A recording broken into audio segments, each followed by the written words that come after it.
find a comfortable way just to settle in. I always think when at first sometimes people say, well, just relax. It's very hard to relax. It's like being told to calm down. At no time in the history of being told to calm down does it actually calm you down. So settle and just sort of shift your body. See which points feel heavy. Is it your sit bones or your feet that feel like they're taking the majority of the weight? And close your eyes if you choose to. And let's just take a few deep breaths.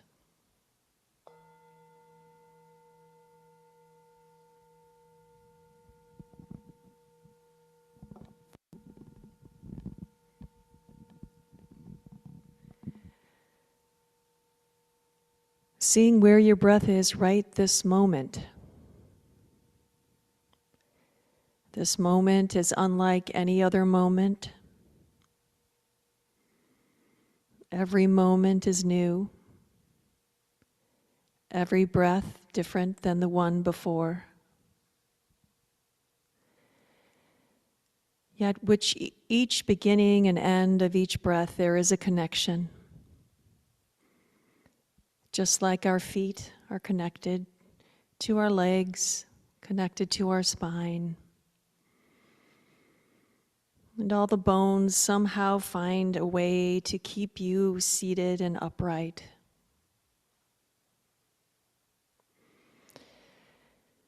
Settling in, checking in to see where is your body today. Is your body in the mind? Is it in your stomach? Where is that sense of who is sitting down, who is breathing? Nothing we need to figure out, just being present for.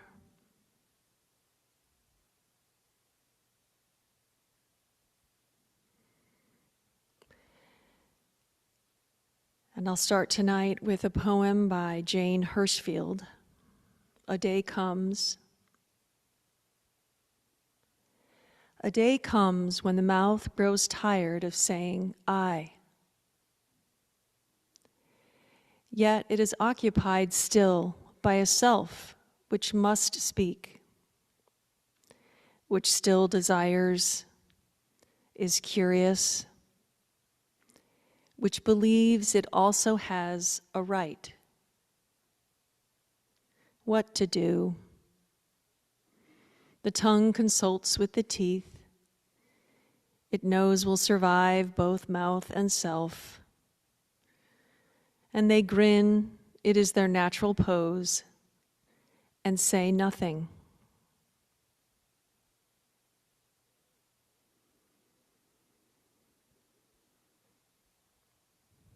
And so a day comes.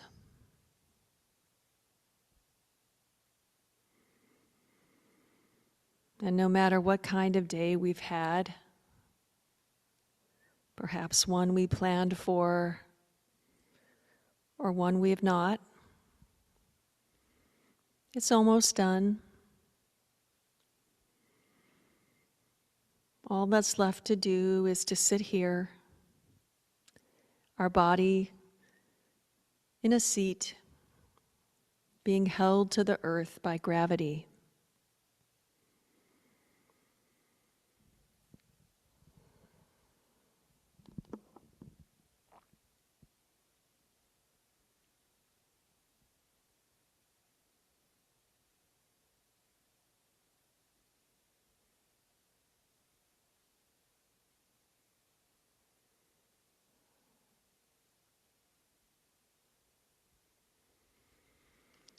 And for most of this day, we probably have not thought much about our breathing. Perhaps we may have taken a deep breath when we've heard some distressing news or read something. Perhaps our breath has been shallow as we rush to go somewhere and try to be on time.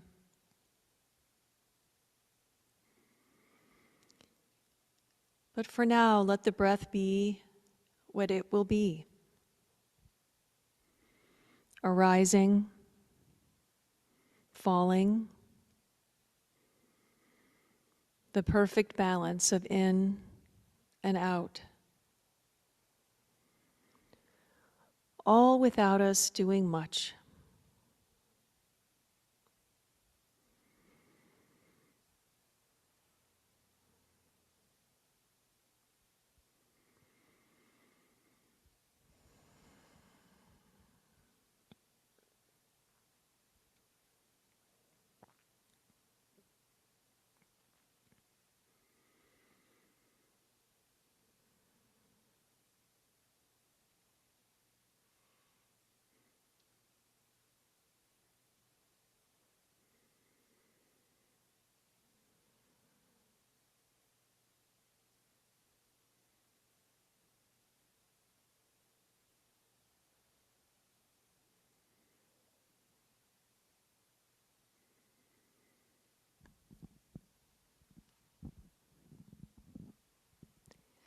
In, out, arise, fall away. No matter what thoughts may be racing through our minds, or all sorts of biological processes in our body, our breath is doing its thing. Taking in the oxygen, taking out the carbon dioxide.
And for the next few breaths, I invite you to gently scan your body. Perhaps each breath is a different body part. You could start with your feet, travel upward. Or maybe it's your shoulders that need to just settle and relax.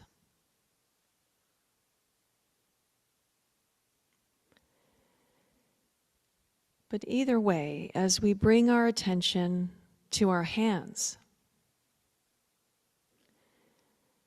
if they're resting on our legs, or perhaps grasped each other,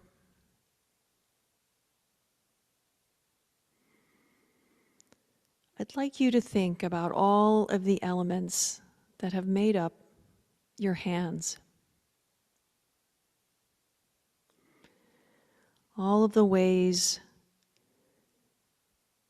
that there's structure with softness, that there can be strength and release.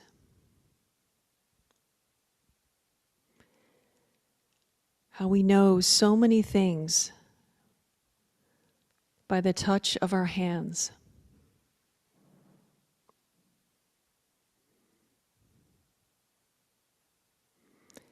How all the earth, fire, air, water, all of these elements, they used to be in space.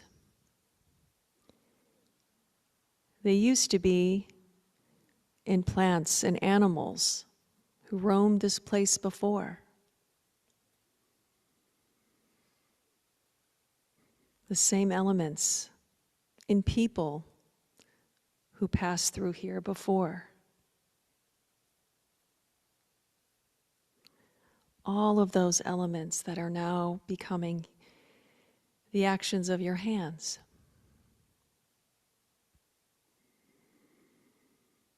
And will someday turn into other ways of living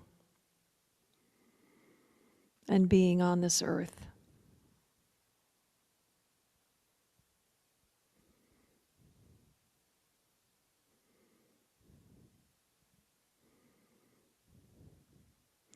Sometimes these same elements became roots and helped ground people and places.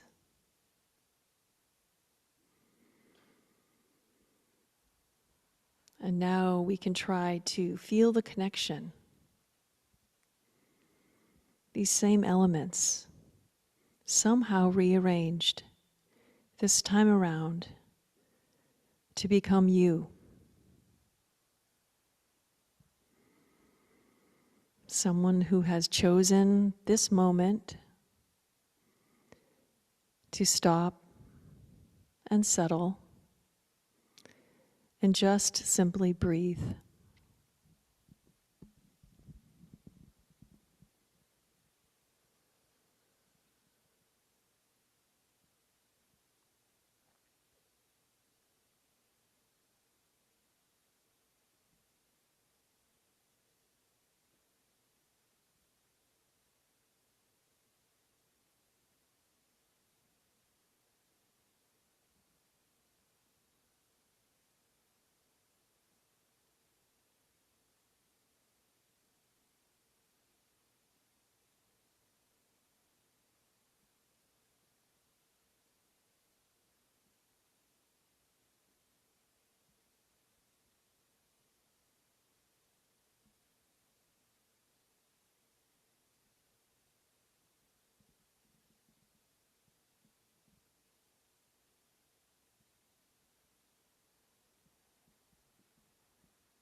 If we find that we get distracted by thoughts of the past or future,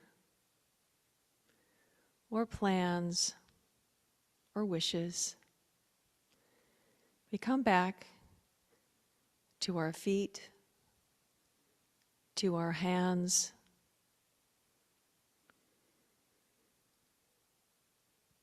to the weight of our body being held by the earth.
And so for our last few minutes,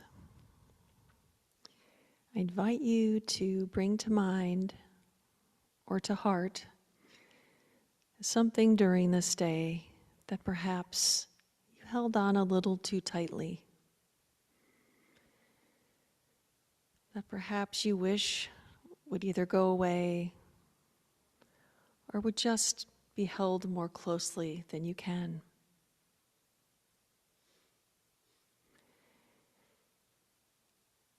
So the Buddha said that we should live life the middle way, with an open hand, neither clenched too tightly or too open, but just resting and settled, like a bird that comes to visit, where you can't hold on too tightly, or it will harm the bird. But still we can offer an open hand on which it can land for a while.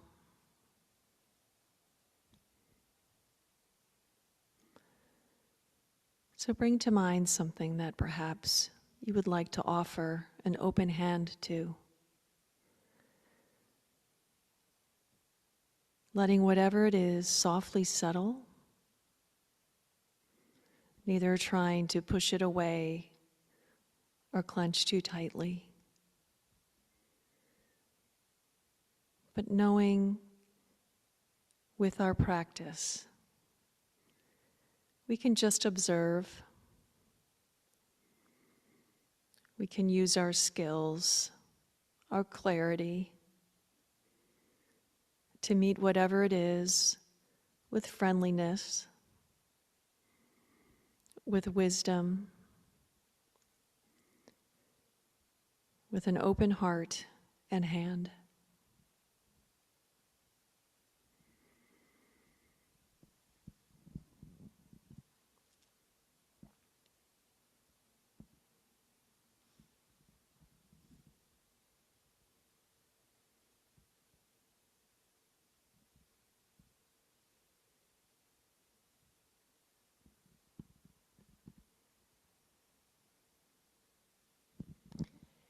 Whatever we wish for ourselves, we can wish for others.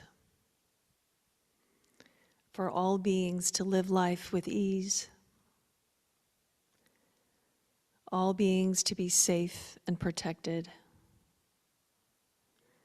for all beings to be free from suffering and the causes of suffering, and for all beings to be free from inner and outer harm, especially for all beings in war or on safety. May they be well. May they receive the help they need. And may we do whatever we can to live life with non-harming, with ease, and may we be for the benefit of all beings.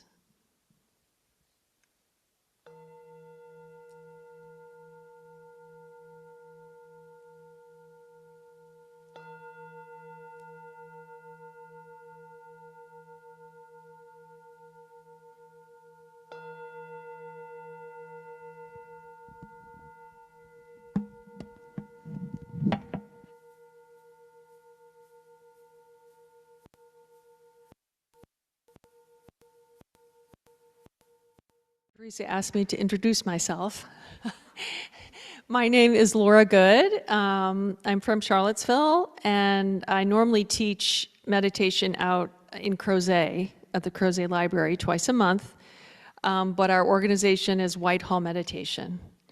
And so if you're interested, if you just go to whitehallmeditation.org, it'll say when our meetings are, and the next one is tomorrow night at 7 p.m. So if you live out that way, I encourage you to come. So it's always wonderful to be back here at IMCC. And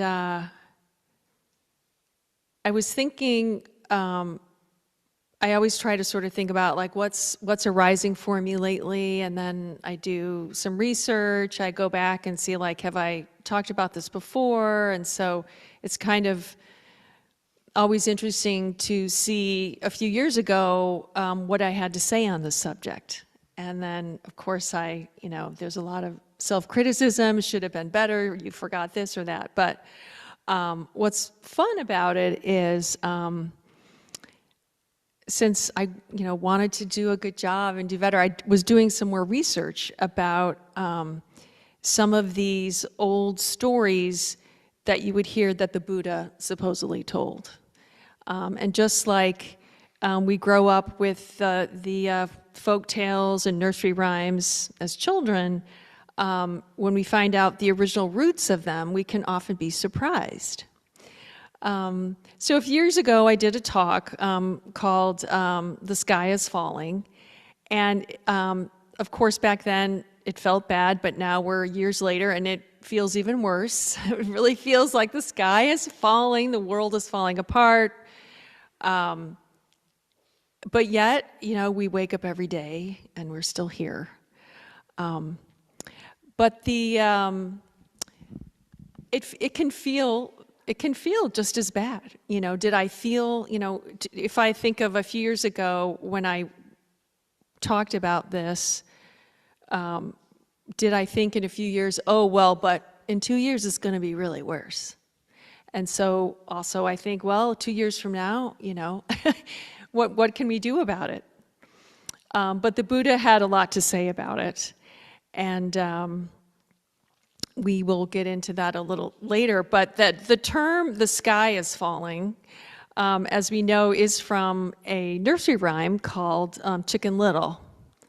And even though Sheila was saying she doesn't feel like kids listen to nursery rhymes evermore, I would think that most of you are familiar with Chicken Little, who an acorn falls on his head, and instead of looking up to see it's an acorn, he's convinced that the sky is falling. So he feels like he has to run and tell the king that the sky is falling. And on his way, he passes all these animals, and one by one, these animals follow him to tell the king. Now, as a kid, as an adult, thinking about this as a kid, I thought it had a good ending. But it actually does not have a good ending. The American or the Western version is, along the way, there's a fox. And the fox says, "Why are you running?" And they say, "Well, the sky is falling, the sky is falling." And he said, come into my place. I'll keep you safe. And so one by one, these animals called, Turkey Lurkey and Henny Penny, they go in, and he bites their head off and throws it over his shoulder. And that is how the story is told. It's very harsh, and I can't believe that children, maybe we can make a connection between the actions of today and perhaps the stories we were told as children. But it's pretty gruesome. The internet has all sorts of questionable information, and sometimes if you look up the origin of the story, they'll say it's European. But as best as we can tell, this story actually came from Buddhist scripture from over 2,600 years ago. And it's in a collection called the Jakata Tales. And so the Jakata Tales are an ancient collection of about 550 stories from India detailing the previous lives of the Buddha. And so in some of these stories, he's different animals, he comes in different forms, and they're all to teach virtues like morality, self-sacrifice, and wisdom. And that's a good story, that there's a good moral of the story. And so there is a tale in the Jakata called "The Sound That the Hare Heard." So a rabbit is startled by the sound of a fruit falling and immediately comes to the conclusion that the world is coming to an end. So what's interesting is the similarities of our version of Chicken Little and this. But I'll tell you a short version of this story from the Jakata. And you can see how it's the same and a little different. So in this version, a rabbit is sitting under a quince tree. So it's not an oak tree. And a big ripe quince falls onto a dry palm leaf and makes a loud thud. Terrified of the mysterious sound, he assumes that the earth is breaking up and he begins to run. As he flees, he shouts his fear to other animals. The earth, it's breaking up. And soon hundreds of thousands of animals, other rabbits, deer, boars, elk, buffalo, even tigers and elephants, join the panic without questioning the source of the danger. But soon it's a stampede and it's headed for a large cliff without any signs of stopping. So then a wise lion, who is actually the future Buddha, sees the stampede heading toward a cliff and lets out a huge roar, which stops the animals. The lion asks them, why are they running away? Well, the earth is collapsing, they answered. Well, who saw it collapsing, the lion said. Well, the elephants know all about it, they replied. And so he asked the elephants, we don't know. They said, the tigers know. The tigers said, the rhinoceroses know. The rhinoceroses said, the wild oxen know. And the wild oxen said, the buffaloes, and so on and so on. And finally, they get to the deer. And the deer say, well, we don't know, the rabbits know. And then the rabbits, when they were questioned, they pointed to one particular rabbit, and they said, he told us. So then the lion leads them back to the quince tree and shows them that the fallen fruit on the dry leaf.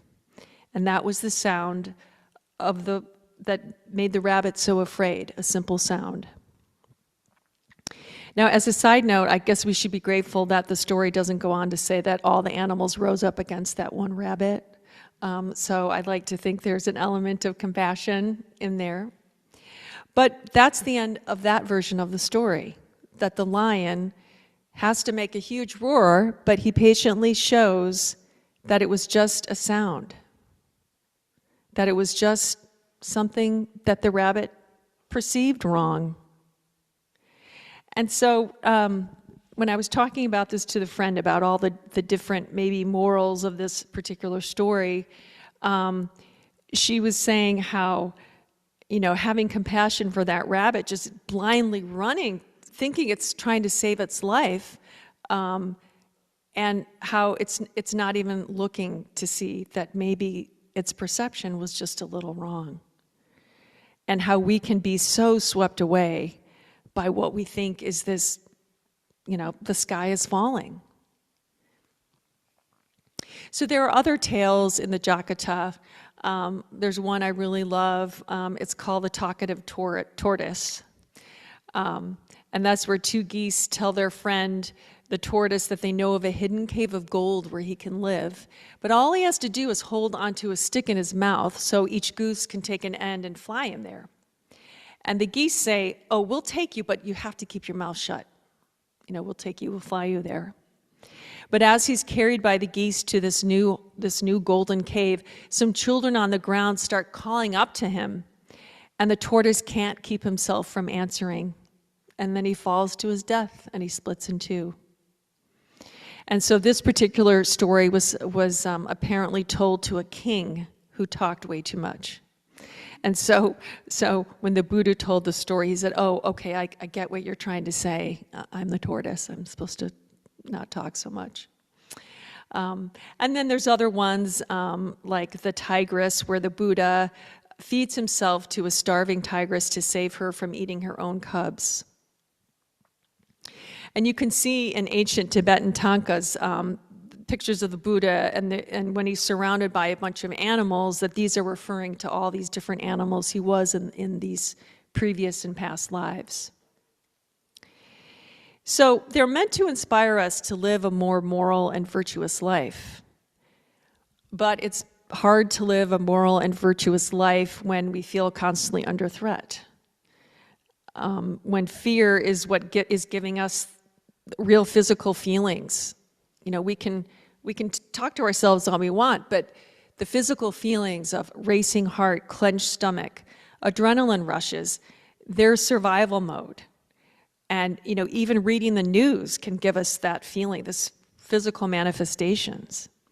And we're right to fear these things. They can affect safe food, safe water, safety. We're really feeling it. We're really feeling the sky is falling. And certainly with the way the weather has been this year, I have a friend who just bought a house here, and I keep trying to tell her, it's not always like this, it's not always like this, because she just was thinking like this was supposed to be like a really pleasant, weather situation. But yet, it could now be like this. And maybe this is the new way it's going to be. And so we don't know how bad it's going to get. So we may think that if we could just somehow find a way to be free of all of these things, free of these hindrances, free of these outside forces, that we could just be free. And if we say that freedom is the power or right to act, speak, or think as one wants, without hindrance or restraint, that's going to be pretty hard. There's always going to be hindrances and restraints. It's the nature of the world. We're human-shaped objects bumping into other worldly objects, like, it's a big physics experiment, except it can feel like bumper cars, And so an acorn falls on your head and you can panic, or you can just pretend that it's not happening. But then maybe the tree's going to fall. So if we know we're caught in that state of, I'm really afraid, I feel powerless, I don't know what to do, when you hear the Buddha say, we're already free, how is that actually going to just change how we are that moment? So if we take that phrase, we're already free,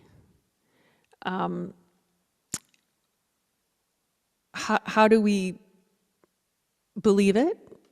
And how do we perhaps make it feel like it takes root in our bodies?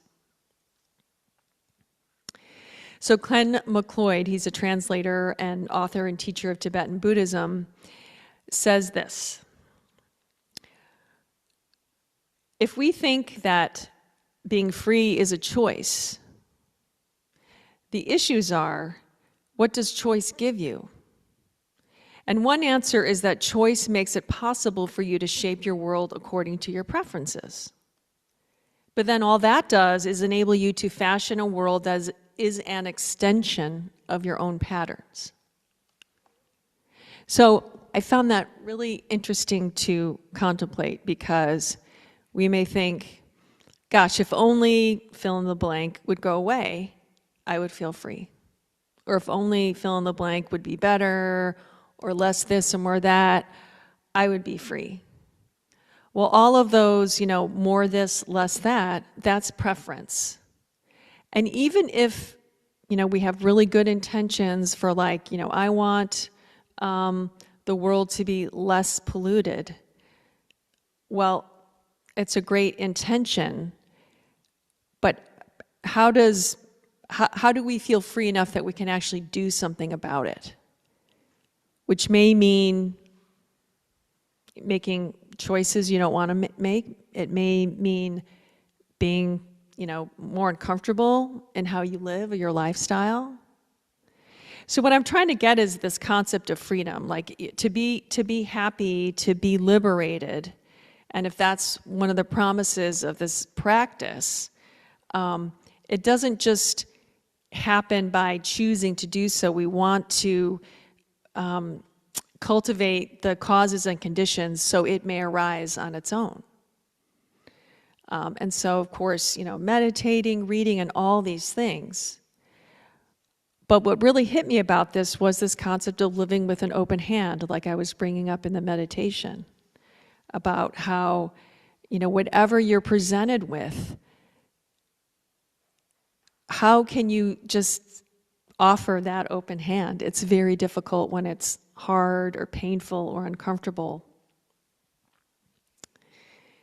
And so by realizing what our patterns of preference are, that's one way that we can learn to feel free by not making our freedom conditional on our patterns. And this really hit home because when I think about the sky is falling, I realize that a huge pattern that I grew up with was a family who always thought the sky was falling. So every little thing was panic, was a million phone calls and agitation and oh my gosh, and this could happen or this, or if you're 5 minutes late, you're in a ditch somewhere, So it's sort of like the worry was a way of caring, but it's not a calm feeling. And so that's a pattern. And so, I've realized that because these patterns don't happen overnight, if you sort of think of them as like, oh, that's just like another acorn falling, I don't have to like act on it. I can have healthy patterns. I mean, this is all obvious. It's stuff we know, but certainly those patterns that were set as a child.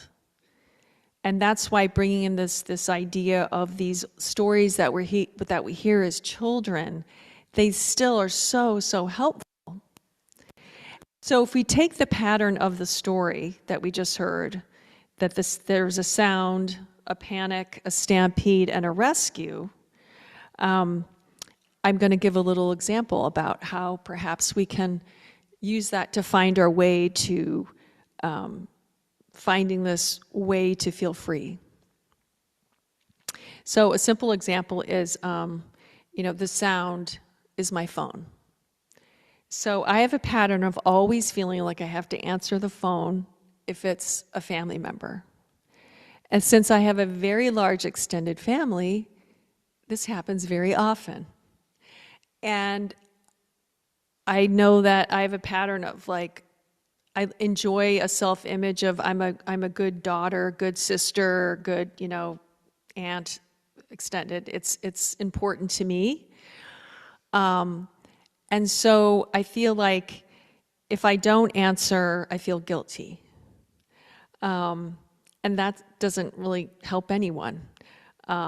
So there's a little panic that sets in. Oh, if I don't answer, I'm gonna, miss some important thing, where the truth is, with texting and everything, if it really truly is an emergency, someone will find you. So the sound is the phone. The panic is the tribe's pattern of panicking at every turn about the usual stuff: health, money, safety. And then the stampede of the words of talking things to death, the mental proliferation, the pattern of of the tortoise just always feeling like he has to talk. He can't not talk.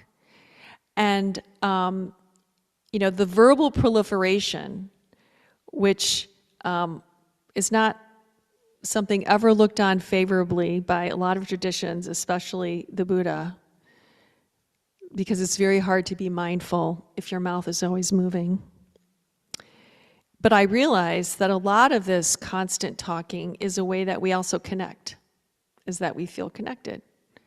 Even though it can be really energy consuming, and so I can realize it's a way to be connected, but I can also realize in the context of our story that sometimes you need a rescue.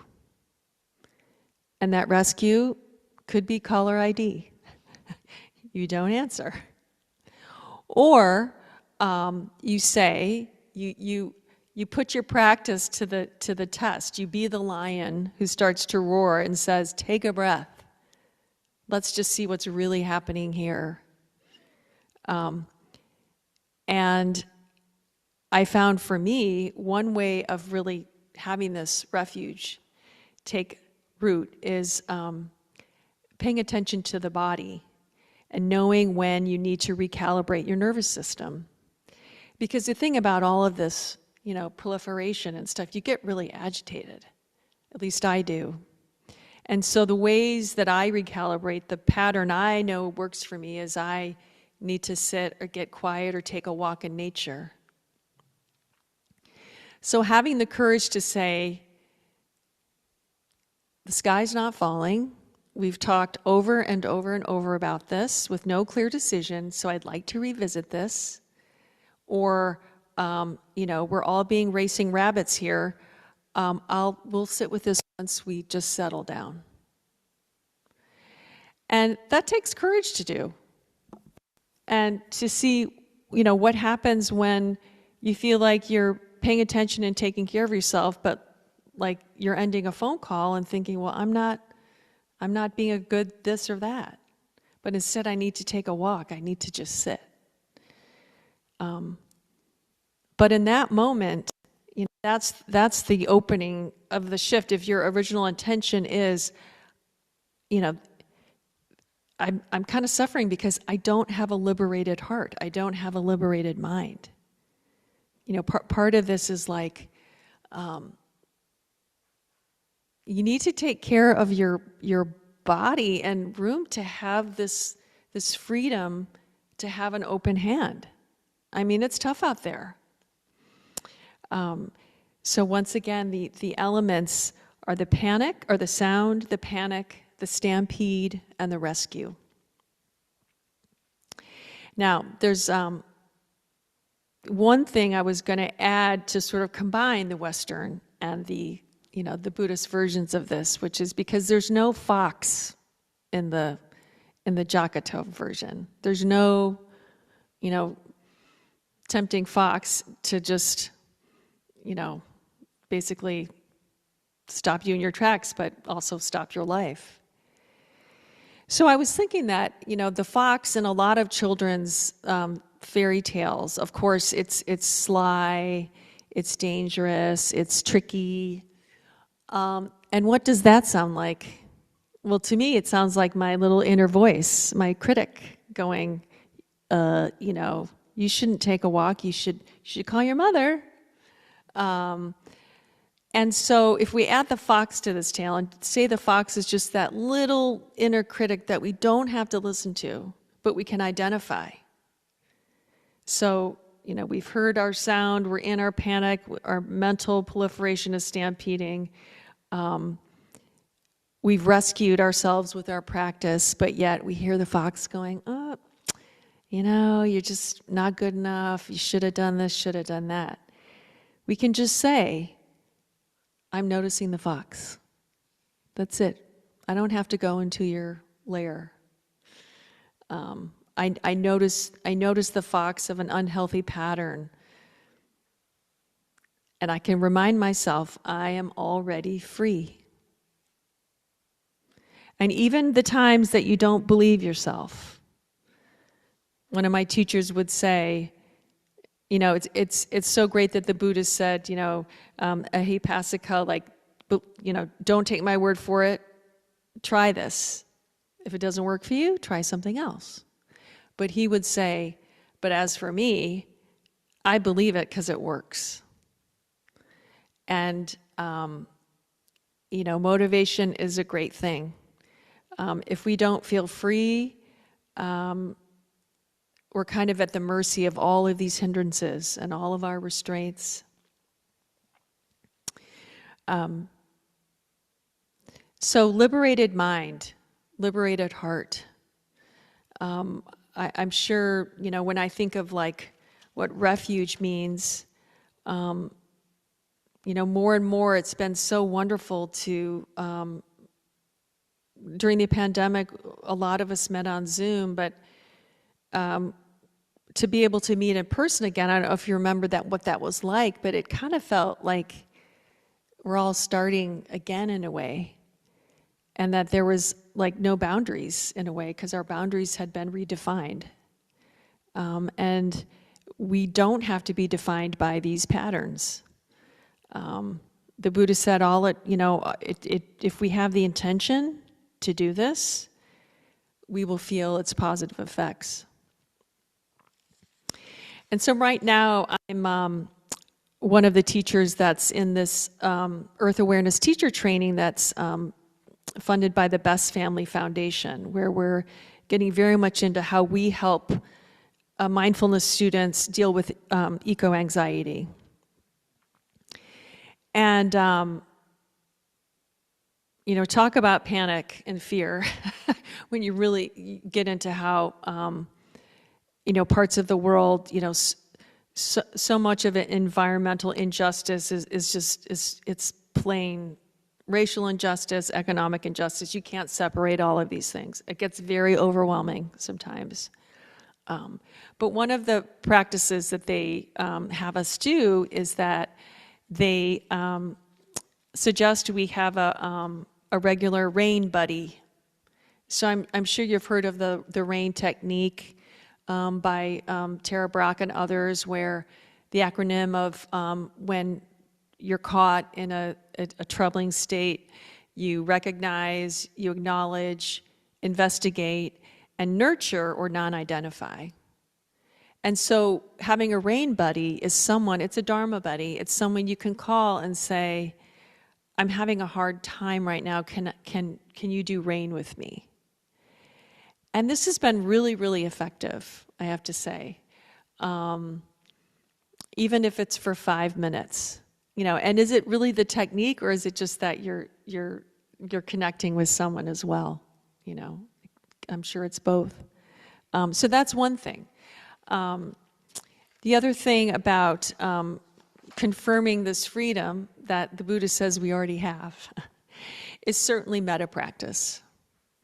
Is realizing we're not superhuman. We, experience all of these tough things every day. So the self-compassion aspect of this is really important as well. I just lost it to someone. I'm the racing rabbit. Oh my gosh, it's okay, I'm human. I can make amends. So metta practice, a rain buddy, rain practice. And finally, to realize that freedom is not based on doing it right, whatever it is. It's not like an end goal of we perfect ourselves and then we're this free and, we're just this, that's all we are. We're just freedom. We're human. So freedom is being fully in your truth and letting the chips fall where they may. Compassion doesn't eclipse your own truth. So you don't have to be so nicey-nicey all the time. You can be with strong feelings without trying to figure them out. But you can meet them with kindness and patience. And if there is understanding to be had, it'll come when it comes. I think that's a hard thing to wait around for, but it's also a way of letting it really take hold, is just to realize the conditions of freedom, the conditions of release, of letting go. I mean, I've heard it say many times, you can't force yourself to let go. It happens by yourself, by itself. It arises. And so finally, I'd like to end with some words by Thich Nhat Hanh from his writing, Be Free Where You Are. And he says, for me, there is no happiness without freedom, and freedom is not given to us by anyone. We have to cultivate it ourselves. And I will share with you how we get greater freedom.